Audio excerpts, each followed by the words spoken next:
Welcome to Shukla ID point. दोस्तों आप सभी का स्वागत है आपके अपने YouTube channel Shukla ID point में। मैं शिवम शुक्ला आप सभी दोस्तों का हार्दिक स्वागत एवं अभिनंदन करता हूं।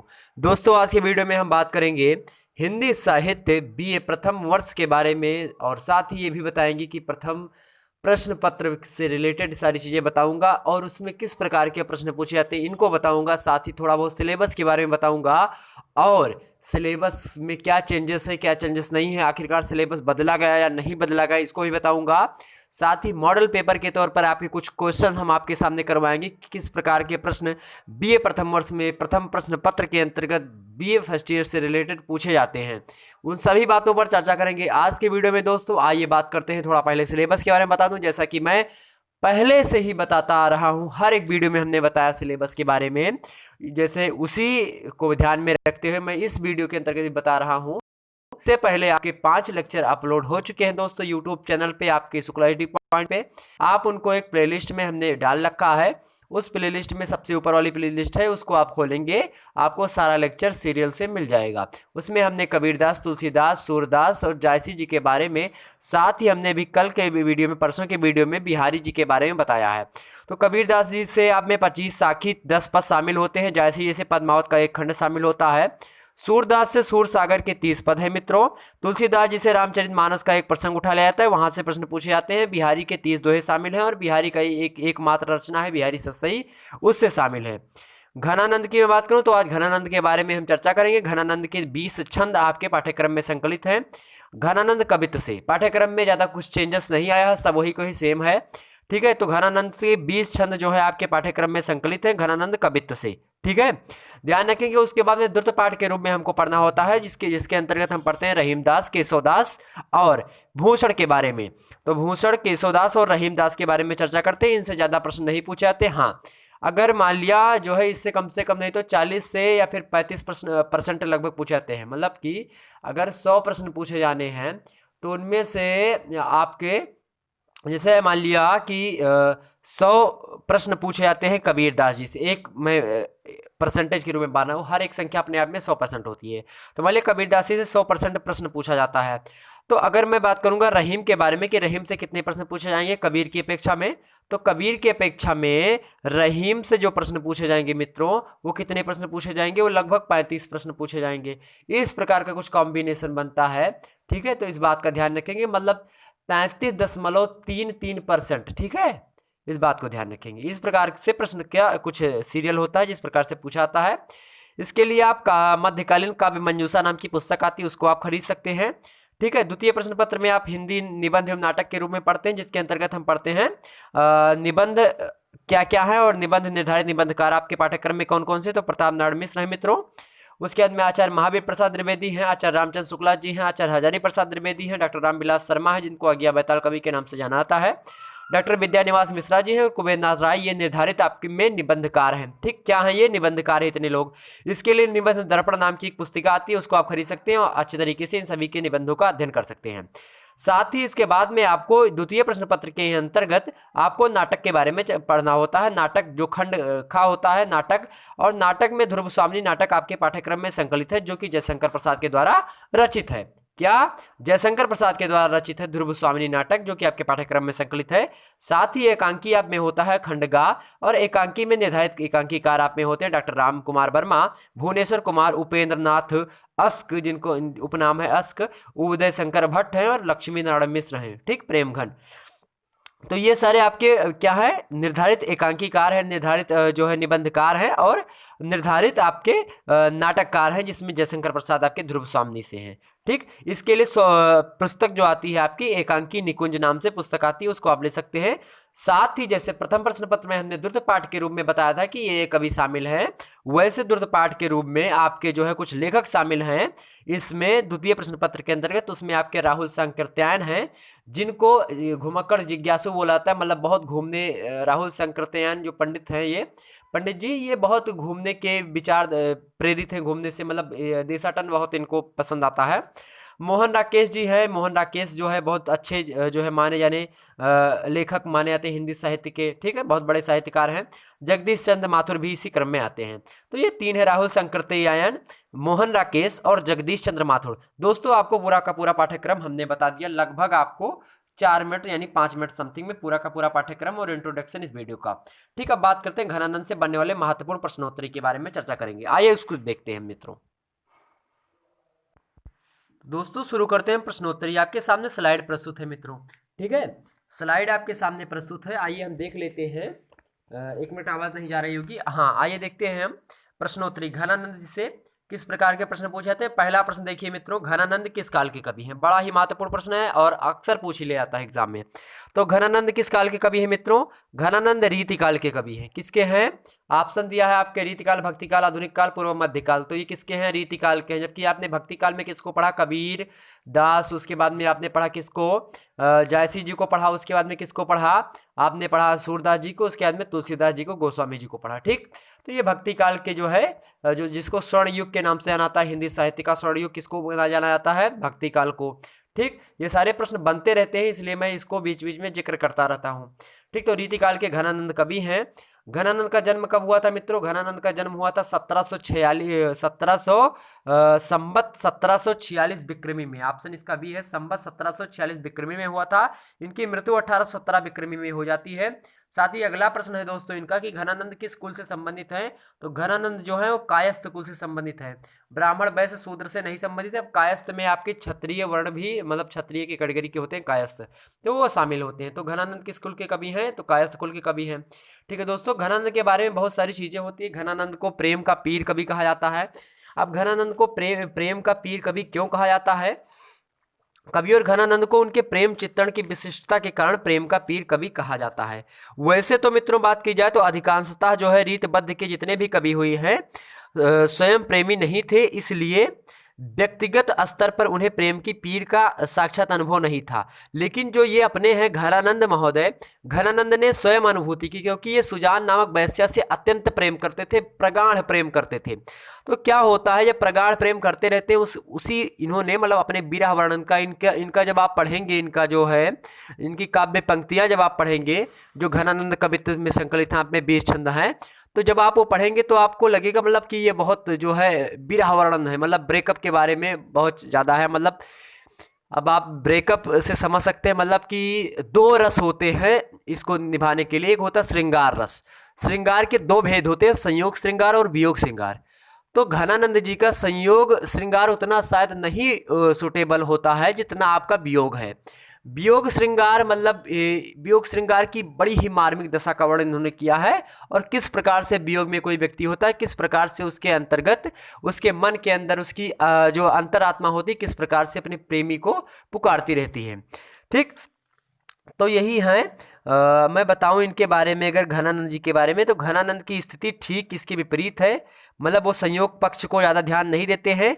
उन्होंने जो है वियोग को ज़्यादा दिया है। घनानंद की प्रेम जो भावना है, वेदना की विलासपूर्ण कल्पना ना होकर के अधिकांशतः उनके निजी जीवानुभव पर आधारित है। कल्पना नहीं है, जैसे बहुत सारे लोग हैं उन्होंने कल्पना की कि प्रेमी प्रेमिका इस प्रकार से करते हैं, लेकिन इन्होंने स्वतः ही अनुभव किया सारी चीज़ें, उसमें बताया। इसको लेकर के घनानंद का कवि प्रेम जीवन का वैभव मानता है, और इससे रिलेटेड इन्होंने कुछ पंक्तियां लिखी हैं। जैसे पंक्तियां इनकी है कि जीवन का वैभव प्यार किया जाना नहीं करना है, पाना नहीं देना है, जो इसे समझता है वह जीवन के वैभव को समझता है। ठीक, इस प्रकार से इन्होंने पंक्तियां लिखी हैं। बहुत सारी पंक्तियां हैं इनकी, जिसमें आप पढ़ेंगे तो शायद आपके, अगर आपने कभी प्रेम किया होगा तो शायद आपके आंखों में आंसू भी आ सकते हैं, अगर ब्रेकअप वगैरह हो चुका होगा। अगर नहीं हुआ है तो आप जो है पहले से ही जो है सोचेंगे कि हाँ, हो सकता है आगे विरह वेदना के बाण किस प्रकार से हमारे सीने को छलनी करते हैं। ठीक, तो वो सारी चीज़ें हैं। तो ऐसे ही कवियर की मैं बात करूं तो कवियर घनानंद ने श्रृंगार के दोनों पक्षों, संयोग और वियोग का रुचिकर एवं स्वाभाविक निरूपण किया है।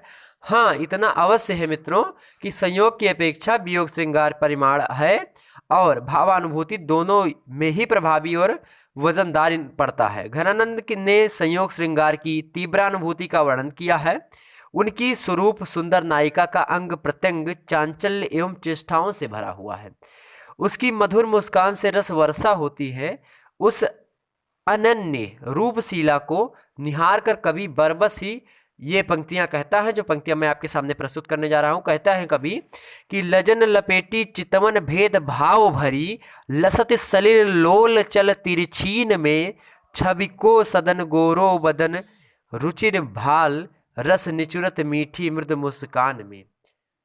ठीक, तो इस प्रकार से लिखते हैं कविवर घनानंद जी। और बड़े ही जो है अपने आप को जो है रूप सौंदर्य जो होता है वो श्रृंगार का उपकारक होता है, तत्व होता है, इसलिए रूप सौंदर्य का भी इन्होंने रम्योज्जल चित्रों का पुष्कल परिमाण में परिचित्रित किया है इन सभी चीज़ों को। ठीक, और साथ ही घनानंद का कवि जो है अपनी प्रियतम को अपनी व्यवस्था सुनाता हुआ कहता है निम्न पंक्तियों के माध्यम से कि पहले पहले अपनाय सुजान सनेह, सो क्यों फिर नेह मैं तोरिए जू, निर्धार यधार धिधार मझार दई गही बाहि न बोरई जू, घनानंद आपने चातिक को गुण बांधि लय मोह न छोरिए जू, रस प्यायक जाय बढ़ाय के आस विसास में यो बिंध घोरिए जू। जितनी तारतम्यता है इनकी बातों में, इनके कवित्व में, इनके छंदों में आप देखेंगे जब पढ़ेंगे तो इनमें जो है तारतम्यता है, एक शब्द दूसरे शब्द से रिलेटेड है। मतलब एक शब्द पढ़ेंगे तो दूसरा शब्द आपको मतलब तो मुंह से निकलने ही वाला होगा, थोड़ा सा ध्यान देंगे तो निकल जाएगा। तो घनानंद की जो प्रियतमा है वो सुजान है, वो वैश्या है, सुजान नामक वैश्या से अत्यंत प्रेम करते हैं। इस प्रकार से इनकी प्रेम कहानी बड़ी ही अच्छी है। और बीरा वेदना मतलब इन्होंने जो कुछ लिखा है अपने घनानंद कवित्त सुजान चरित इत्यादि लिखा है, तो इन्होंने अपने ऊपर सारी चीज़ें जो झेली है उस चीज़ों को जो है साहित्यिक कलम से साहित्यिक लेखनी प्रदान की है। ठीक, तो घनानंद जी एक बड़े ही श्रृंगार रस के प्रणेता हैं, उसमें वियोग श्रृंगार इनमें ज़्यादा परिलक्षित होता है। तो घनानंद एक तौर पे हमारे जो है साहित्य में एक अच्छा उच्च स्थान प्राप्त कर लिए हैं घनानंद जी। तो घनानंद के बारे में आइए हम जो है और बात करते हैं, किस प्रकार के प्रश्न इनसे पूछे जाते हैं। मोटी मोटा हमने इनके बारे में जान लिया कि घनानंद किस प्रकार से जो है संबंधित है। कभी कभी पूछा जाता है कि घनानंद की जो है सबसे रचना बहुत अच्छी इनकी एक रचना है इस्कलता। घनानंद की रचना का मैं बताऊँ, इस्कलता इनकी रचना है, बड़ी ही फेमस रचना है इस्कलता। ठीक, चलिए हम आगे और बढ़ते हैं। देखिए अगला प्रश्न है आपका, और घनानंद ने अपनी कविताओं में जो भाषा का प्रयोग किया है मित्रों, वो भाषा है ब्रज भाषा। ठीक, और ये घनानंद जी जो थे वो मोहम्मद शाह रंगीले के मीर मुंशी के पद पर कार्य किया करते थे, और ये ब्रज भाषा में अपनी कविताएं करते थे। ठीक है, हमने बताया था इनका देहांत तो 1817 विक्रमी में ही हुआ, और ये सुजान नामक वैश्या से अत्यंत प्रेम ही करते थे। अब देखिए यहाँ पे सुजान चरित किसकी रचना है। अब सुजान से प्रेम कौन करता था, घनानंद करते थे। तो सुजान चरित कौन लिखेगा भैया, कौन लिखेंगे, घनानंद जी लिखेंगे। लिखेंगे कि नहीं लिखेंगे, बिल्कुल लिखेंगे, बहुत सही आप लोग चल रहे हैं भैया। ठीक, तो सुजान चरित किसकी रचना है, घनानंद की। ऑप्शन ए करेक्ट होगा, बिल्कुल सही आप सोच रहे हैं। अगला प्रश्न है कि प्रेम सरोवर के रचनाकार कौन थे। भैया प्रेम सरोवर, प्रेम में सबसे ज्यादा डूबा हुआ कौन है। सरोवर मतलब होता है पानी का भरा हुआ कुछ मतलब फैलाव, जिसमें पानी नहाने का स्थान पहले सरोवर हुआ करता था, अब कुंड फिर तालाब और अब पूल हुआ करते हैं। ठीक, तो इस प्रकार से चलते रहते हैं। तो जिसको स्विमिंग पूल बोलते हैं, पहले सरोवर में लोग स्नान करते थे। तो सरोवर प्रेम का सरोवर, जिसमें प्रेम रूपी जो है धाराएं बह रही हूँ, उसमें कोई अगर नहा के आया हो तो उसी को हम घनानंद के नाम से जानते हैं, क्योंकि ये खुद ही अनुभव किए थे सारी चीजें। तो प्रेम सरोवर के रचनाकार कौन है भैया, घनानंद। ऑप्शन ए होगा इसका correct, sorry Ghananand option C correct होगा, ध्यान दीजिएगा, सॉरी घनानंद होगा। ठीक, तो घन आनंद, बहुत ज्यादा आनंद प्राप्त किया था इन्होंने। तो कितना है, कितना ज्यादा इनको पीड़ा हुई, बहुत पीड़ा हुई। तो भैया जितना आनंद प्राप्त करेंगे ना आप, उतनी पीड़ा अवश्य होगी। प्रेम में पहले तो खूब मजा आएगा, पहले कोई दिक्कत नहीं होगी, पहले चलिए खूब मजा आ रहा है, चलिए कोई बात नहीं, बात कर रहे हैं, बाबू खाना खाई सोना ये हुआ, बहुत सारी चीजें होती रहती है, आजकल देखते होंगे, कॉमन सी बात हो गई है। फिर 1-2 महीने के बाद में, 3-4 महीने के बाद में थोड़ा बहुत मनमुटाव आने लगेगा, उनको कोई दूसरा पसंद आने लगेगा, इधर उधर की बातें होने लगेंगी। बाद में वो कहेंगे कि वो उसको आज हमने देखा, ऐसा कपड़ा पहना था, वो बहुत अच्छा लग रहा था, हमको देख रहा था, ये कर रहा था, वो कर रहा था, बहुत सारी बातें आएंगी। तो वो होता है कि कुछ दिन तक तो आपको प्रेम में आनंद आएगा, उसके अंदर कुछ दिन तक आपको जो है स्वीट पॉइजन मिलता रहेगा। स्वीट पॉइजन मतलब मीठा जहर धीरे धीरे आपकी बॉडी को गलाता जाएगा, आपका शरीर जो है वो नश्वर होता जाएगा धीरे धीरे। मतलब नश्वर मीन्स आप बोल सकते हैं मतलब एकदम से थोड़ा ढीला होता जाएगा, सुस्त होते चले जाएंगे आप। ठीक, मैं ये लड़के लड़के दोनों के लिए बता रहा हूँ। आज की जो युवा पीढ़ी है जिस तरफ बढ़ती जा रही है, उससे यही लगता है कि आने वाली नस्ल जो होगी, एक ग्लैंड होता है, ग्लैंड जो है यहाँ पे जो है पैर के पास होता है, जो ग्रंथियों को जोड़े होते हैं हड्डियों को, तो वहाँ के जो तरल पदार्थ होते हैं, वो तरल पदार्थ जो है बात करने से कम हो जाते हैं। ठीक, तो वो सारी चीज़ें अलग की बात है, वैज्ञानिक फैक्ट है। तो आप प्रेम करने में कोई दिक्कत नहीं। प्रेम जो है अज्ञे जी लिखते हैं कि मैंने आहुति बनकर देखा, यह प्रेम यज्ञ की ज्वाला है, मैंने विदग्ध हो जान लिया, अंतिम रहस्य पहचान लिया। या फिर किसी से प्रेम करें, या प्रेम देश प्रेम अपुन क्षेत्र है, अमल असीम त्याग से विकसित, आत्मा के विकास से जिससे मनुष्यता होती होती विकसित। प्यार क्या है? पहले प्रेम जो होता था वो दो आत्माओं का मिलन होता था, लेकिन प्यार जो है ये जो है दो फेस का मिलन है, फेस टू फेस, मतलब चेहरे से प्यार होता है। अब कोई जो है अगर कोई लड़की अच्छी नहीं तो उसको कौन, उससे कौन प्यार करना चाहेगा? उससे नहीं। या फिर उसी कैटेगरी कोई लड़का होगा उससे प्यार करेगा? अपने अपने अपने कैटेगरी का लोग ढूंढते रहते हैं इधर उधर। ठीक, तो वो प्यार पहले होता था कि मतलब दिल लगी गधी से तो क्या परी क्या चीज़ है, तो वो सारी चीज़ें पहले हुआ करती थी। हर एक बात हर एक परिवेश में, हर एक सामाजिक स्थिति में, हर एक भौगोलिक स्थिति में खरी नहीं उतर सकती। तो कोई बात मान लिया पुराने ज़माने में लिखी गई तो वो आज सही नहीं है, वो आज के भौतिक परिवेश में गलत भी हो सकती है। या फिर आज की कुछ बातें हैं जो उस पुराने भौतिक परिवेश में गलत थी, आज सही लग रही हैं। तो एक बात हमेशा कभी सही नहीं हो सकती। एक व्यक्ति किसी के लिए अच्छा है तो किसी के लिए बुरा है। ठीक, वो सारी बातें आप पता कर सकते हैं। तो प्रेम सरोवर के रचनाकार कौन थे? घनानंद थे। घनानंद मतलब बहुत विरह वेदना के प्रेम के पीर कवि हैं। इनको पूछा था कि प्रेम के पीर कवि कौन है, तो घनानंद जी हैं। ठीक, अगला प्रश्न है कि घनानंद रीतिकालीन किस धारा के कवि हैं? तो घनानंद भैया किस रीतिकालीन धारा के हैं? तो देखिए यहाँ पे किस रीतिकालीन धारा के हैं। पहला दिया है आपका रीतिबद्ध, दूसरा दिया है रीति सिद्ध, और तीसरा दिया है ए और बी दोनों, डी दिया है रीति मुक्त। तो ये रीति मुक्त और स्वच्छंदवादी कविता करते थे, मतलब रीतियों से मुक्त। रीति मतलब होता है कि उस रीति में, उस रीति रिवाज में किस प्रकार से सामाजिकता है, किस प्रकार से लोग रहते हैं और क्या ट्रेंड चल रहा है उस समय का, तो उसके अकॉर्डिंग अगर कोई चीज़ की जाती है। मान लिया जिसे करंट अफेयर्स आज आ रहा है, पत्रिकाएं आ रही बहुत सारी, तो उस समय अगर मैं अब करंट अफेयर्स की वीडियो बनाने लगूंगा तो मैं क्या हो जाऊंगा? रीतिबद्ध हो जाऊंगा। लेकिन अगर मैं इस समय हिंदी साहित्य को पढ़ा रहा हूं तो मैं क्या हूं? रीति मुक्त हूं। मैं जिस सब्जेक्ट को पढ़ाना चाहूं पढ़ा सकता हूं। तो ऐसे थे स्वच्छंदवादी, मतलब स्वच्छंदता से, मतलब किसी बंधन मुक्त होकर के रचना करते थे घनानंद जी। किसी का दबाव नहीं था इनके ऊपर, ना आश्रयदाताओं की प्रशंसा ये ज़्यादा किया करते थे। मतलब ऐसा नहीं था कि ये किसी के दबे हुए, या जो कोई कहता था राजाओं लोग वो करते थे, या रीति के अधीन होकर के कविताओं की रचना करते थे, अपना छंद वगैरह लिखते थे, ऐसा कोई नहीं था। ये रीति मुक्त थे, स्वच्छंदवादी कविताकार थे। ठीक, तो कैसे थे? रीति मुक्त थे। ऑप्शन इसका डी करेक्ट होगा। ठीक है भैया। अगला है रीति मुक्त धारा के कवि कौन है? तो रीति मुक्त धारा के कवि कौन है? घनानंद है। ऑप्शन इसका ए करेक्ट है, हमने अभी भी बताया। अगला प्रश्न देखें मित्रों। अगला प्रश्न है आपका, इससे पहले थोड़ा और, इश्क लता के ग्रंथकार का नाम हमने बताया था, बहुत ही महत्वपूर्ण है। इश्क लता, इश्क की लता, लता मीन्स होता है बमर।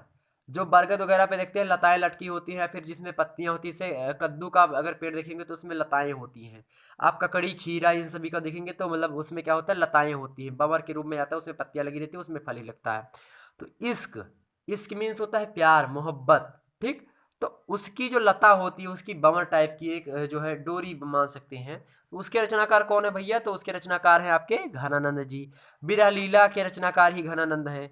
घनानंद वियोग श्रृंगार के कभी पूछा था कि घनानंद कवि हैं, उसमें दे देगा वीर रस के संयोग श्रृंगार की, ठीक, वियोग श्रृंगार के, तो वियोग श्रृंगार के हैं। संयोग श्रृंगार में जब होता है, जब नायक और नायिका मिले हुए होते हैं, मतलब शुरुआती प्रेम आपका संयोग श्रृंगार है, और जो छूटने वाला प्रेम है वो वियोग श्रृंगार है, मतलब जब ब्रेकअप हो जाता है। उसके बाद में जो वीर रस होता है, वीर रस में जैसे कि मैं बताऊं, वीर रस में कि एक्का मारे दुई गिर जावे, तीसरा तीसरा खौफ खाए मर जाए, या फिर ऐसे कि धर दो डोला समर खेत में जे जीते तेले उठाए। वीर गाथा काल में आपने पढ़ा होगा कि जो है 12 बरस ले छत्री जीवे और 13 ले जीवे सियार, ऐसे कुछ है। ठीक है, कि मतलब 5 बरस ले कुकुर जीवे और 12 ले जीवे सियार, और बरस 18 छत्री जीवे, आगे जीवे का धिक्कार। अब भैया छत्री मतलब जो आज सिंह लिख रहे हैं, ठाकुर हैं, उनको लिखना है कि मतलब 18 बरस से अगर ऊपर आप जीते हो तो आपको जीने पे धिक्कार है। ये पहले परिवेश में सही उतरता था। वीर गाथा काल में लोग जो है अगर नहीं जाते थे तो भैया उनकी जो औरतें होती थी वो कहती थी, लो भैया चूड़ी पहनो, तुम अपने पति को तो चूड़ियाँ पहन के बैठ जाओ घर में, मैं जो है छत्राणी हूँ, और तलवार निकाल के युद्ध करने चली जाती थी। वीर गाथा काल में आप पढ़ेंगे। आल्हा आपने सुना होगा, जगनिक, परमाल, लासो, खुमान, लासो, बहुत सारे लोगों ने जगनिक, ठीक। तो उन सभी का जब आल खंड आप पढ़ेंगे तो आल खंड में ऐसे है नहीं, बहुत सारी चीज़ें हैं कि मतलब कि बहुत सारा युद्ध होता है कि दांत तुखारे भंवरा नल के थे, दिल्ली में करे द्वार एक चार, और जाके बिटिया सुंदर देखे जबरन ब्याह ले करवाए, मतलब जिसकी लड़की सुंदर देखते थे मतलब जबरदस्ती शादी करवा लेते थे। और मान लिया शादी करवा ली वो और लेके जा रहे हैं रास्ते में, अब डोली में जाती थी लड़कियां, तो डोली में जा रही लड़की, बारात लौट के जा रही है। अब उधर से कोई राजे ने फिर अटैक कर दिया, उधर से अटैक किया और फिर कहते हैं उससे उनसे कि भैया धै दो धै दो धै दो डोला समर खेत माँ, और जे जीते ते ले उठाए। मतलब धै दो, डोला मतलब होता है डोली, तो डोली को रख दीजिए यहाँ पे, मतलब धै दो मतलब होता है रख दीजिए। तो धै दो डोला समर खेत में जे जीते तेले उठाए। समर खेत मतलब होता है जो, समर मतलब होता है एक प्रकार से अंग्रेजी का समर देखेंगे तो गर्मी होता है, और गर्मी से तात्पर्य आप लगा सकते हो कि मतलब युद्ध वाला क्षेत्र। लेकिन ऐसा नहीं, अगर आप समझ सकते हो तो समर मतलब होता है लड़ाई का, संग्राम वाला क्षेत्र। और समर खेत, और खेत को क्षेत्र पहले बोला जाता था। अब तद्भव तत्सम जब आप पढ़ेंगे तो क्षेत्र को खेत बोला जाता है, छा को खा बोलते हैं, ठीक है, और त्रा को ता बोल दिया जाता है। तो तद्भव जो था, तत्सम शब्दावली है वो क्षेत्र है, लेकिन उसका जब अब आप हम जो है तद्भव बनाते हैं तो उसमें खेत लिख देते हैं, तो क्षेत्र का खेत, ऐसे खीर का और चीर का खीर हो जाता है। इसी प्रकार से जो छा है उसका खा बन जाता है, जो त्रा है उसका ता बन जाता है, इस प्रकार से, ठीक है। तो वो सारी चीजें तद्भव तत्सम में है। तो ऐसे था कि मतलब आप डोली भैया रख दियो आप, और आज जे लड़ जाए, जे जीते वह डोली उठाए वह लेके जाए अपने घरी। मतलब ये है इसका कहने का कि भैया डोली रख दीजिए, अब संग्राम में जो जीतेगा, आप समर खेत आइए भैया, समर खेत में रख दियो डोली, और भैया जे लड़के जीत जाएगा वही उठा ले जाएगा डोली। तो इस तरीके से होता था पहले। तो ये वीर गाथा काल है, अतिशयोक्ति है, कल्पना शक्ति बहुत ज्यादा है।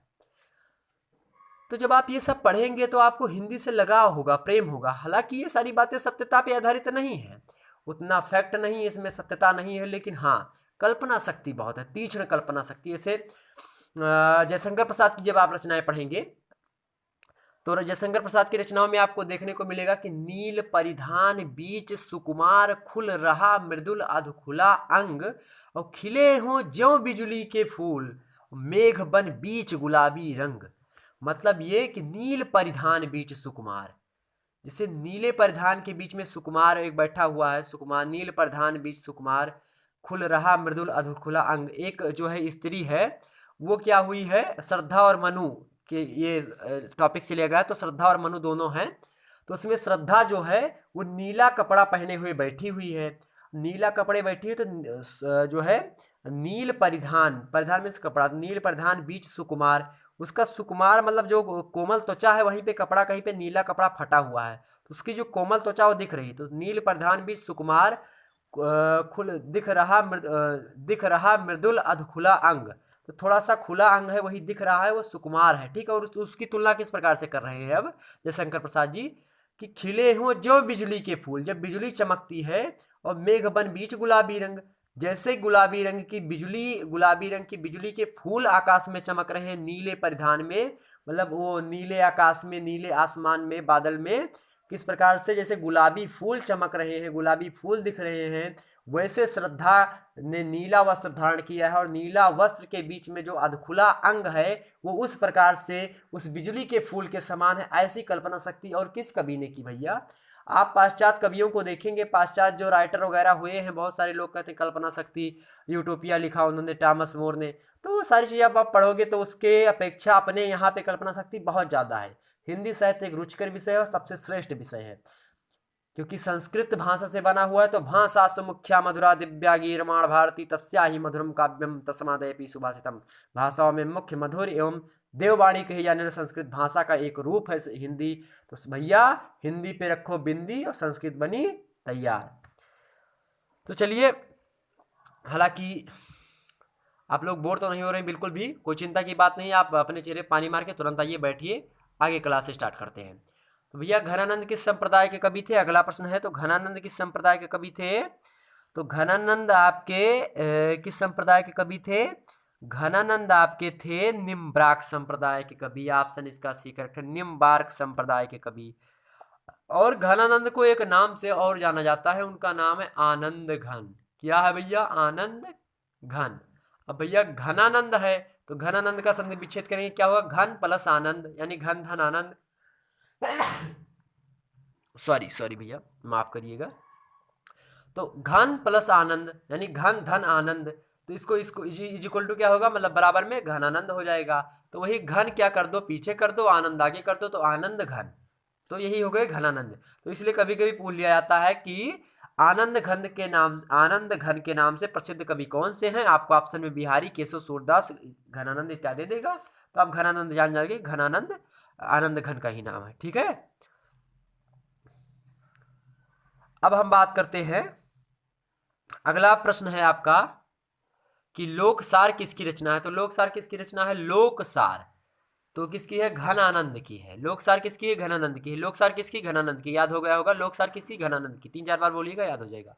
घनानंद की कविता में किसका बार बार प्रयोग हुआ है, तो घनानंद की कविता में किसका बार बार प्रयोग हुआ है मित्रों, तो सुजान किसका प्रयोग होगा, जिसको आप ज्यादा याद करते होंगे उसका ही प्रयोग होगा। आप किसी से प्यार करते होंगे तो आप दीवारों पे लिखते होंगे उनका नाम, या फिर मन में याद करते होंगे, उनकी नाम की ABCD बनाई होगी आपने, ठीक। तो सारी चीजें आप करते होंगे। वैसे सुजान भैया उनकी प्रेमिका थी, बेश्या थी, बहुत गहरा प्रेम था उनका घनानंद का, जैसे उर्वशी का प्रेम था, जो है जो राजा थे आपके पुरुरवा, ठीक।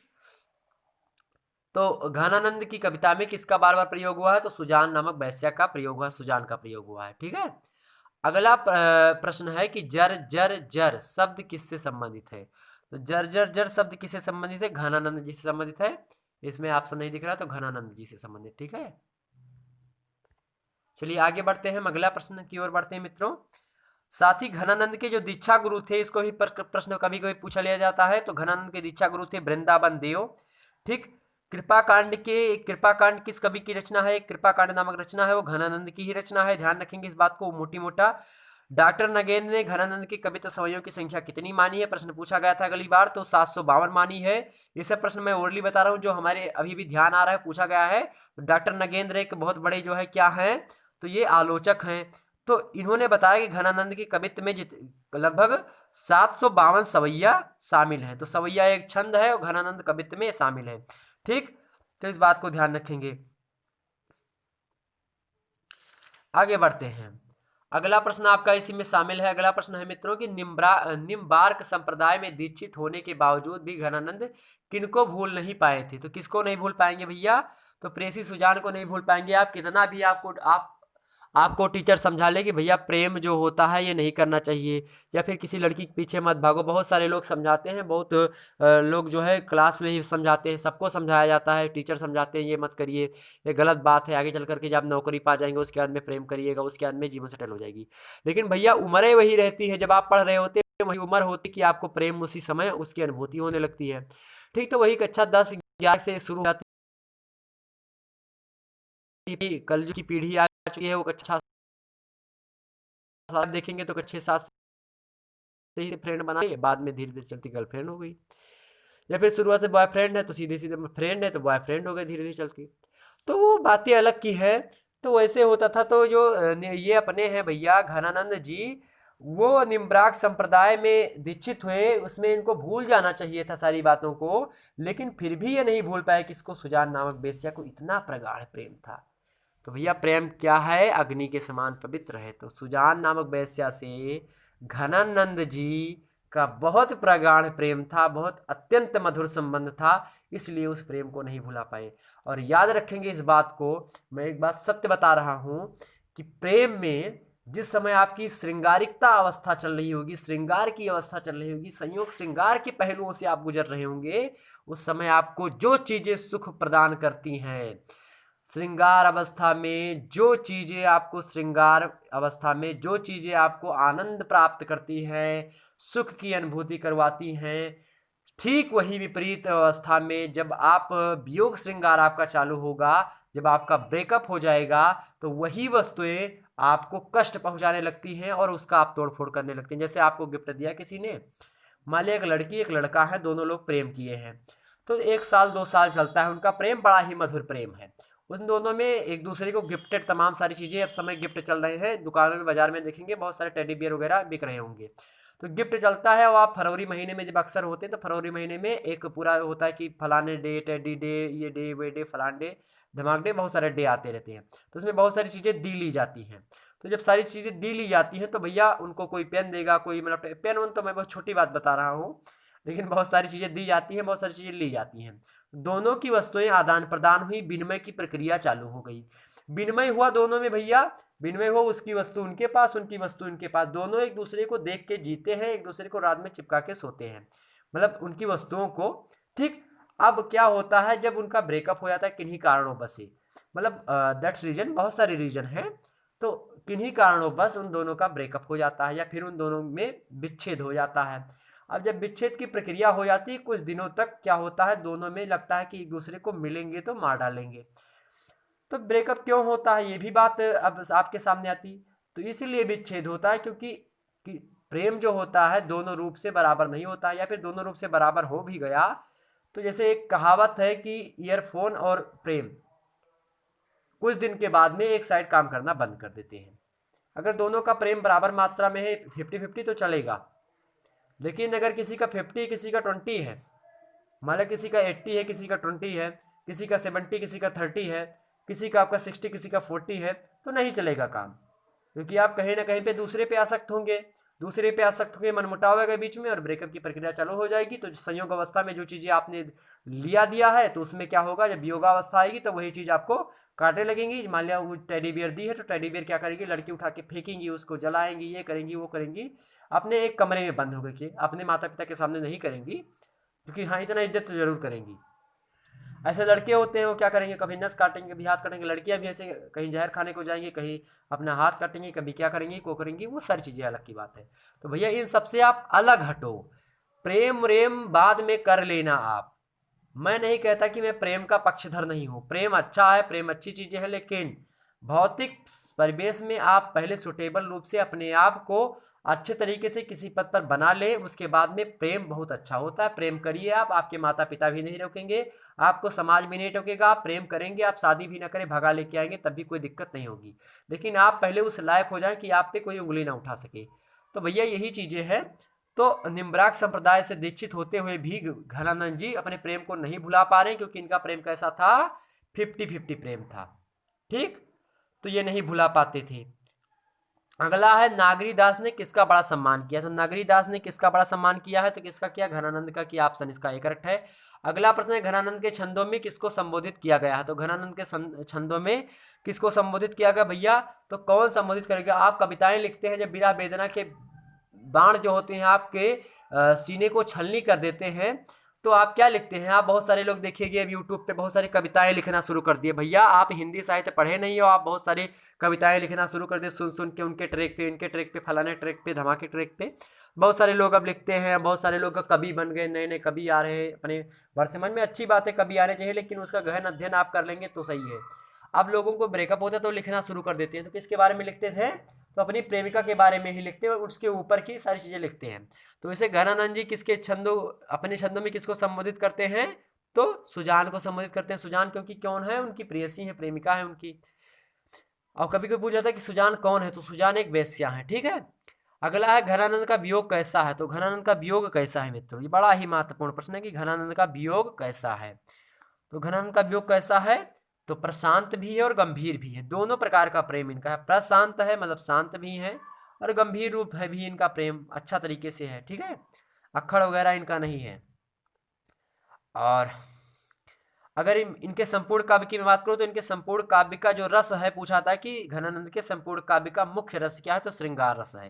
और श्रृंगार रस में पूछा जाए कि श्रृंगार रस में सबसे ज्यादा कौन है, तो वियोग श्रृंगार है। ठीक है, घनानंद प्रेम के अनन्य गायक कवि हैं, और ये जो है रीतिकाल के श्रेष्ठ कवि हैं, वियोगी कवि हैं, प्रेम और सौंदर्य के कवि हैं। पूछा था कि रीतिकाल के श्रेष्ठ कवि कौन है, घनानंद है। वियोगी कवि कौन है, घनानंद है। प्रेम और सौंदर्य के कवि कौन है, घनानंद है। प्रेम का पीर कवि कौन है, घनानंद है। ठीक है, और भावना प्रधान कवि हैं ये। घनानंद कौन से कवि हैं, भावना प्रधान कवि हैं। ठीक है, आगे हम बढ़ते हैं, अगले प्रश्न की ओर बढ़ते हैं भैया। अगला प्रश्न है कि नायिका के बोलने पर उसके मुख से किस रंग के फूलों की वर्षा होती है? तो किसके? श्वेत रंग के फूलों की वर्षा होती है, सफेद फूल। अगला प्रश्न है कि लट लोल कपोल कलोल करे पंक्ति में कौन सा अलंकार है भैया? लट लोल, ला ला ऊपर, लास्ट में देखेंगे ला ला ला, देखिए ठीक। तो अब यहाँ पे लोल कपोल कलोल, इसमें भी तो इसमें कहीं ना कहीं पे तीनों चारों अनुप्रासों का प्रयोग है कि वात्यानुप्रास, श्रुत्यानुप्रास, लाटानुप्रास, वात्यानुप्रास, इन सभी अलंकारों से ला ला, देखिए यहाँ पे ला लट लोल, यहाँ पे व्यंजन वर्णों की आवृत्ति 2 बार है। लट लोल से आपका अनुप्रास हो गया, ठीक है। उसमें अनुप्रास में बहुत सारी चीजें हैं, तो लास्ट वाले भी मिल रहे हैं, लोल में ला, कपोल में ला, और लोल में फिर कपोल में फिर कलोल में ला, ठीक। इसके अंदर फिर देखिए मात्राओं में लोल कपोल लोल, देखिए इस प्रकार से, ठीक। तो ये सारी चीजें हैं, तो इसमें कौन सा अनुप्रास होगा, मतलब कौन सा अलंकार? तो अनुप्रास अलंकार, ऑप्शन इसका डी करेक्ट होगा। अगला प्रश्न है कि कलकंठ बनी जलजावली है, पंक्ति में जलजावली का क्या अर्थ है? तो जलजावली का अर्थ है कि जल से उत्पन्न मोतियों की माला, जलजावली, जल से उत्पन्न मोतियों की माला, ऑप्शन इसका बी करेक्ट है। अगला प्रश्न है कि सुजान के कलकंठ पर क्या बनी है? तो सुजान के कलकंठ पर क्या बनी है? क्या बनी है भैया? 2 मुक्ता की मालाएं बनी है, ऑप्शन इसका ए करेक्ट है। अगला प्रश्न देखते हैं हम, ये सारी चीजें मैं इनके कवित्व में जो बताई गई हैं उनसे रिलेटेड कुछ प्रश्न पूछे जाते हैं, उनसे मैं बता रहा हूँ, ठीक है। अगला प्रश्न है कि प्रेम पर किसका दान कर देना पड़ता है? तो प्रेम पर किसका दान कर देना पड़ता है भैया? अपनत्व का, अपनत्व का दान कर देना पड़ता है। जो आपका जो है गुरूर होता है, एटीट्यूड, ठीक, आपका व्यक्तित्व जो होता है, आपका अपनत्व जो होता है, वो खत्म हो जाता है। आप अपने प्रेयसी के सामने, अपनी प्रेमिका के सामने, या प्रेमिका अपनी प्रेमी के सामने अपने आप को न्यौछावर कर देती है, उसकी कोई इज्जत नहीं रहती उस समय। वो जब किसी आप देखे होंगे या फिर आप पे अगर बीती होगी, तो जब आप कभी बिरहा में कहीं किसी कोई छोड़ के आपको जा रहा होगा, तो उस समय आप अपनी सारी मर्यादाएं पार कर जाएंगे और आप उससे ये कहेंगे कि मैं जो आप कहेंगे मैं वो सारी चीज़ें करूँगा या सारी चीज़ें करूँगी, आप प्लीज़ मुझको छोड़ के मत जाइए। आप ये बोलेंगे, आप बोलेंगे मैं सब कुछ छोड़ दूंगा आपके लिए, सारा चीज़ें त्याग कर दूंगा, वो आप बोलेंगे। आप अभी भले ही कमेंट में कर देंगे कि भैया सर जी मैं ऐसा नहीं किया हूँ, मेरे साथ हुआ है, लेकिन मैं मान ही नहीं सकता कि अधिकतर अब 90% लोग ऐसे ही हैं। 90% में 10% नगड़ ही मान लिए जाएंगे आपके। तो आप नहीं है तो अच्छी बात है, बहुत अच्छी बात है, आपको बहुत बहुत धन्यवाद, आप अच्छी बात नहीं है तो। लेकिन बहुत सारे लोग ऐसे होते हैं जो कहेंगे कि भैया आप जो है मुझे छोड़कर प्लीज मत जाइए, ऐसा है वैसा है, बहुत सारी चीजें बताएंगे। तो उसमें क्या खोना पड़ता है? अपनत्व, मतलब आप क्या हैं, डोंट मैटर, कोई मैटर ही नहीं करता आप कितने ऊंचे पद पे हैं, कैसे हैं। अगर आप प्रेम कर लिए हो तो प्रेम में आपको उसके सामने नर्वस ही रहना पड़ेगा। आप अगर वो छोड़ के जा रही तो आपको माफी मांगना पड़ेगा, क्योंकि हाथ जोड़ना पड़ेगा, मैं आपके पैर पड़ता हूँ, छोड़ दिया। आप साथ मान लिया कहीं पे मिलने गए तो आप पैर भी पकड़ सकते हो उसका, उस समय आपका अपनत्व खो जाए। प्रेम रूपी बाण जो होता है अपनत्व रूपी चीज को क्या करता है? खत्म कर देता है। तो आपका अपनत्व खत्म हो जाता है, आपका गुरूर खत्म हो जाता है, आपकी पहचान उस समय कुछ नहीं रह जाती जब आप अपने प्रेमिका के सामने या प्रेमिका अपनी प्रेमी के सामने होती है। जब आप हिंदी साहित्य पढ़ेंगे तो इन सभी बातों का गौर से अध्ययन करना पड़ेगा और बहुत ही अच्छे तरीके से आपको जानकारी प्राप्त होगी। तो किसका प्रेम मार्ग पर किसका दान करना कर देना पड़ता है? तो अपनत्व का, हर एक प्राणी करता है, ठीक। देखिए कि श्री कृष्ण भगवान जब जा रहे थे मथुरा, गोपियाँ किस प्रकार से घर द्वार छोड़ के भाग के आई थी। घर पे आती थी, उनके पिताजी ग्वाल जो थे वो मतलब मक्खन नहीं ले आती थी, ये लोग तो मारते थे उनको, और कृष्ण भगवान को मक्खन खिला देती थी जा करके। तो सारी चीज़ें होती थी, किस किस लिए? अपना अपना तो खो देती थी, मारी जाती थी, कोई फर्क नहीं पड़ता, खाना नहीं खाएंगी, ठीक। और कहती है जब उद्धव समझाने आते हैं तो उद्धव इतने बड़े ज्ञानी हैं जो कृष्ण भगवान को कृष्ण भगवान कहते हैं उद्धव को घमंड था अपने ज्ञान पे। भगवान श्री कृष्ण ने कहा ठीक है भैया आपको घमंड है अपने ज्ञान पे, जाओ भेज दिया गोकुल में, कहा जाओ गोपियों को समझा दो, गोपियाँ बिना वेदना के बाण से ग्रस्त हैं, उनको समझा दो, उनको जो है थोड़ा ज्ञान की बातें बता दो। तो उद्धव जाते हैं गोकुल में और गोपियों को बात बताने लगते हैं। तो उसमें एक जो है कवि लिखते हैं कि उसमें जब जाते हैं उद्धव, तो गोपियाँ इस प्रकार से सुखी हैं कि उझकी पद कंजन के पंजन पे पे के पाती छाती छोहरन सबय लगी, कि हमको लिखे हुए कहा, हमको लिखे हुए कहा, हमको लिखे हुए कहा, कहाँ न सबय लगी। कि भेजे मन भावन के ऊधव के यामन की सुनि बध गावन में पावन जबय लगी। और कहा है रत्नाकर जी लिखते हैं, जगन्नाथ दास रत्नाकर, ध्यान रखा, कहा है रत्नाकर ग्वालिनी की झोर झोर दौड़ दौड़ नंद पौरी आवन तबय लगी। इस प्रकार से दौड़ दौड़ के नंद के द्वार पर आने लगती हैं गोपियां और देखने लगते हैं कि भैया हमको क्या लिखा है, भगवान श्री कृष्ण ने हमको क्या लिखा है। उझक उझक पद कंजन के पंजन पे, अपने उंगलियों के बल पे खड़े होकर के देखती है। मतलब जैसे कि आप थोड़ा अगर डील में छोटे हैं, मतलब आपका कद छोटा है, तो आप अपने उंगलियों के बल खड़े हो जाते हैं, थोड़ा ऊंचा हो जाते हैं। तो सभी लोग एक दूसरे के कंधे पे हाथ रख के उझक उझक पे देखने लगते हैं कि हमको क्या लिखा है, भगवान कृष्ण ने हमको क्या लिखा है। उद्धव से इस प्रकार से पूछने लगती है, उद्धव उनको समझाने लगते हैं, उनको निर्गुण ब्रह्म सगुण ब्रह्म सबकी उपासना बताते हैं, कुछ नहीं बताते हैं। तो गोपियां कहती हैं कि भैया उद्धव मन न भये 10-20, कि उद्धव जी मन 10-20 नहीं है, एक था वो भी सांवरों के साथ चला गया, भगवान श्री कृष्ण के साथ चला गया, और अब जो है मेरे पास दूसरा मन नहीं बचा, तो कैसे इस पार ब्रह्म परमेश्वर में लीन हो जाओ। बोलो श्यावर रामचंद्र की। क्या बात है, कहीं कि एक मन था वो भगवान श्री कृष्ण लेकर चले गए, तो दूसरे किस मन से मैं भगवान को प्रार्थना करूं, भगवान की पूजा करूं। सोचिए आप। तो ऐसे भैया प्रेम जो होता है उसमें कुछ मायने रखता है आपका सारा ज्ञान। जैसे अब अभी देखें घनानंद निम्बार्क संप्रदाय से थे, उसमें प्रेम रूपी जो है मार्ग को छोड़ना पड़ता, लेकिन फिर भी वो नहीं भुला पाए उनको। किसको? सुजान नामक वैश्या को। अगला प्रश्न है कि तहाँ सांच चले तज आप नपो, पंक्ति की भाषा कैसी भैया? जैसे इसमें ज्यादा मात्रा वात्रा लगे भैया मारो ब्रज सीधा, C option Braj, option number इसका सी ब्रज भाषा है। अगला प्रश्न है किस मार्ग में, अगला प्रश्न है कि किस मार्ग में चतुराई के लिए तनिक भी स्थान नहीं होता है? तो प्रेम मार्ग में चतुराई का तनिक भी स्थान नहीं होता है। जैसे चापलूसी करोगे प्रेम में, देखिए ध्यान रखेंगे, जैसे चापलूसी करोगे तो इससे भैया क्या होगा? ठीक है, कॉल नहीं करेंगे, जाओ, ब्रेकअप हो गया। तो प्रेम में चतुराई का तनिक भी स्थान नहीं, इसलिए प्रेम में चतुराई का स्थान नहीं है।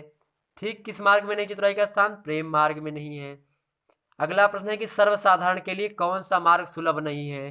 तो सर्वसाधारण के लिए प्रेम का मार्ग सुलभ नहीं है। प्रेम में बहुत सारे पीड़ा होती है, प्रेम करेंगे तो पीड़ा से गुजरना पड़ेगा। जान लो अपने हाथ पे अपने गोड़े कुल्हाड़ी खुदे मार लियो आप, अगर प्यार करो आप तो जान लो कुल्हाड़ी अपने घोड़े खुदे मार लियो, प्रेम किए तो कुल्हाड़ी मारे।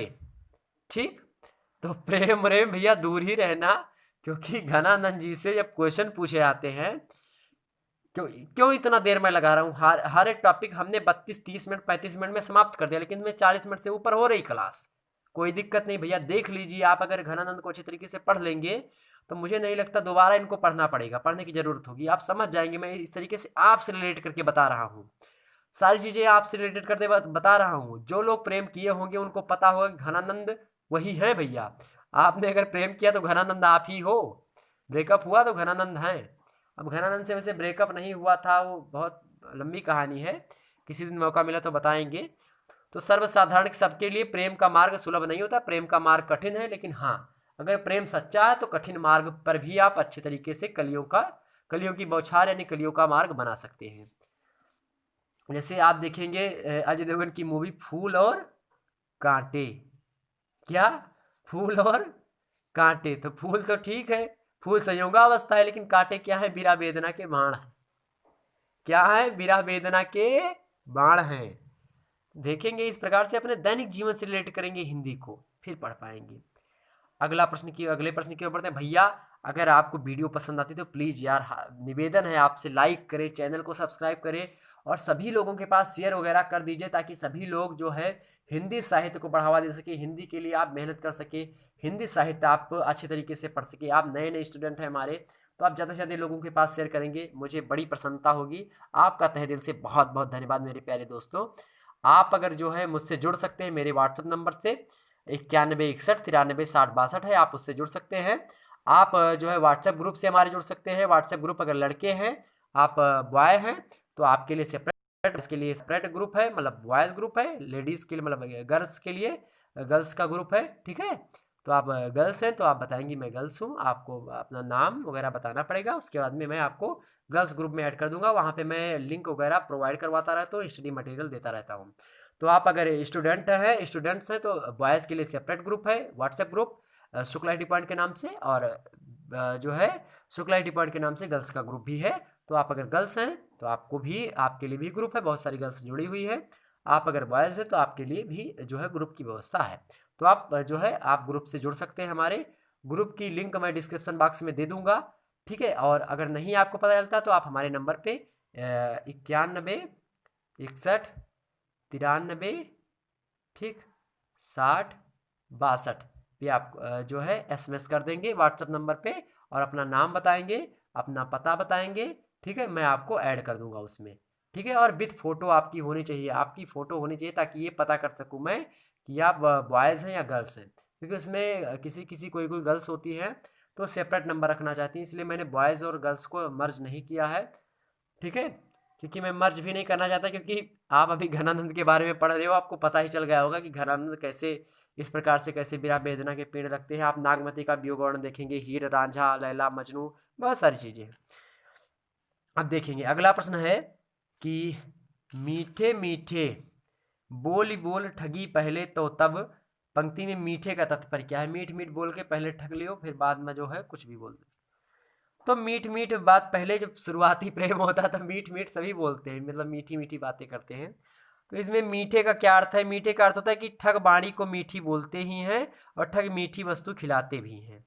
तो जो ठग वाले होते हैं, तो ऑप्शन इसका सी करेक्ट होगा, ए और बी दोनों। मतलब जो ठग होते हैं, ठगी पहले तो तब, मीठे मीठे बोल बोली, ठगी पहले तो तब। पहले क्या करते हैं ठगी लोग जो होते हैं, पहले आप ट्रेन में अगर यात्रा कर रहे होंगे तो ठगी लोग जो होते हैं वो पहले आते हैं, आपको खिलाए पिलाएंगे कुछ, उसी में आप खा पी लेंगे तो उसमें, ठीक है। उसके बाद में आपको उसी में कुछ चीज़ें मिला देंगे तो आप खा लेंगे, तो फिर आप बेहोश हो जाएंगे, फिर आपका झोला झंडी लेके निकल जाएंगे, ठीक। तो ऐसे होता है जो ठगी प्रेम वाले होते हैं, प्रेम में बहुत सारे लोग जो है होते हैं, तो प्रेम में उनका यही काम होता है। जैसे इस समय लव जिहाद का बढ़ावा मिल रहा है, तो इस समय बहुत सारे ऐसे लोग होते हैं जो नाम बदल के यही करें, उनको पैसा मिल रहा है इसका। तो क्या करते हैं, अभी योगी जी इस पे एक्शन लेना चाहते हैं, इस पे जो है अभी परसों या कल के पेपर में आपने पढ़ा होगा, तो कल के पेपर में था कि योगी जी इस पे नियम बनाने वाले हैं, संसद में अपने विधान सभा में कानून बनाने वाले हैं, इस पे विधिवत कानून बनाएंगे, ठीक है, कानूनी कार्रवाई के लिए। तो पहले क्या करेंगे, ठग जो होते हैं, ठग यहाँ पे प्रेम वाले के लिए, मतलब शुरुआत में क्या करते हैं, मीठी मीठी बात करेंगे खूब, ठीक, कि आपकी आंखें बड़ी अच्छी है, स्टार लाइक आइज है, आपका नेत्र जो है मृग के समान है, ठीक है, आपके मूंगे के समान होठ हैं। इस प्रकार से आप ट्रू ब्यूटी पढ़े होंगे, इंग्लिश में एक चैप्टर है तो उसमें सारी चीज़ें बताई जाती हैं, ठीक है। अभी किसी लड़की को बोल दो आप कि आपकी आंखें मृग नयनी है, आप मृग नयनी हो, एकदम से आपकी आंखें मृग के समान हैं, बड़ी खुशी हो जाएंगी। लेकिन आप वहीं कह दें आपकी आंखें जानवर जैसी हैं, जबकि मृग भी जानवर है, लेकिन अगर आप सीधे प्रत्यक्ष रूप से कहेंगे आपकी आंखें जानवर जैसी, तुरंत गुस्सा हो जाएंगी, तुरंत एक आध झापड़ ना पड़ जाए तो मुझे नहीं लगता पड़ भी सकता है, ठीक। तो इस प्रकार से होता है, शब्दों का चयन भी आपका सही होता है शुरुआत में, लेकिन बाद में वही शब्दों का चयन भी बदल जाता है। तब जब आप शुरुआत में कहे होंगे कि आपकी आंखें मृग के समान है, तो वही लास्ट में आप बोलोगे कि आपके मतलब तुम आपके नहीं, जब पहले शुरुआत में आप बोलोगे, लास्ट में तुम बोलोगे, फिर तू बोलोगे, फिर बे बोलोगे, ठीक। इस प्रकार से लास्ट में आप बोलोगे क्या कि तुम्हारी आंखें जानवर जैसी हैं, ठीक। या पहले बोलेंगे तो लड़कियां बोलेंगी तो अरे आप बड़े सदाबहार इंसान हैं, शुरुआत में बोलेंगे आप बड़े सदाबहार इंसान हैं, और लास्ट के समय मतलब जब थोड़ा मतलब मनमुटाव आता रहेगा तो बोलेंगी एकदम से बेहया हो। जबकि बेहया जो होता है वो सदाबहार ही कैटेगरी में आता है, सदाबहार जो वन होते हैं उसके कैटेगरी में आपका बेहया आता है। बेहया जो तालाब वगैरह में होते हैं, उसको गांव वाले भाषा में बेहल्लू बोलते हैं, बेहल्लू, और उसी को बेहया बोला जाता है। तो बेहया क्या होता है, वो हमेशा फला फूला रहता है, हरा भरा रहता है। तो जो चीज़ हमेशा हरा भरा रहता है उसी को सदाबहार बोला जाता है। तो अगर सदाबहार बोल दी, शुरुआत में सदाबहार बोलेंगे, लास्ट में क्या बोल देंगे, बेहया हो। अब उसमें क्या होगा, मनमुटाव होगा, बहुत सारी प्रक्रिया आगे बढ़ेगी। तो ये सारी चीजें हैं। तो मीठे मीठे बोली बोली ठगी पहले है तो तब, ठीक। तो इसमें होता है ठगी वाणी जो होती है तो मीठी बोलते हैं, ठग जो होते हैं वो वाणी बहुत मीठी बोलती है, बहुत बड़ी मधुर मधुरी वाणी होती है ठग लोगों की, और ठग मीठी वस्तु भी खिलाते हैं। तो इसका दोनों अर्थ होगा, इसी ऑप्शन करेक्ट होगा। अगला प्रश्न है, अब जिए जारत कहो धो कौन न्याय है? तो पंक्ति के रचनाकार कौन है? घनानंद जी है। ऑप्शन इसका सी करेक्ट है। अगला प्रश्न है कि न्याय का क्या अर्थ है? तो न्याय का क्या अर्थ है मित्रों? न्याय का अर्थ है, न्याय मतलब उचित बात करेंगे तो भी न्याय है। ठगों का भी न्याय होता है, बिल्कुल होता है। ठग उचित अनुचित पर विचार करते हैं, उचित अनुचित पर विचार नहीं करते हैं। अगर ठग उचित अनुचित विचार करते हैं तो ये भी एक न्याय होगा। ठगों का भी न्याय होता है, उचित बात। तो यहाँ पे अगर मैं बताना चाहूँ तो सबसे सटीक जो उत्तर निकलता है वो उचित बात निकलेगा। यहाँ पे न्याय का जो अर्थ होता है उपरित सभी नहीं कर सकते, क्योंकि ठग उचित अनुचित कहाँ सोचते हैं यार, इस पे विचार ही नहीं करते। ठगना है उनको, बस केवल लक्ष्य दिखाया जाता है कि ठगेंगे इसको हम। तो उचित बात, ठीक। न्याय का अर्थ क्या है? उचित बात। अगला है सुनी है कैनाही, पंक्ति किस भाषा की है? तो किस भाषा की है? ब्रज भाषा की है। हैं, कै, ठीक। इस प्रकार से जब ज़्यादा अय की मात्रा लगे, जब इस मात्रा की ज़्यादा प्रयोग हो, इस मात्रा का या फिर इस मात्रा का, तो आप समझ जाइए कि वो ब्रज भाषा है, ठीक। और ज़्यादा किसी पंक्ति में इस मात्रा का प्रयोग हो तो आप समझ जाइए कि उसमें उत्प्रेक्षा अलंकार कहीं ना कहीं पे छुपा हुआ है, ठीक। तो इस प्रकार से हमने समझा मित्रों, लगभग बहुत सारे प्रश्नों पर हमने अच्छे तरीके से आपको डिफाइन किया, सारी चीज़ें आपके दैनिक जीवन से रिलेट करके हमने बताई।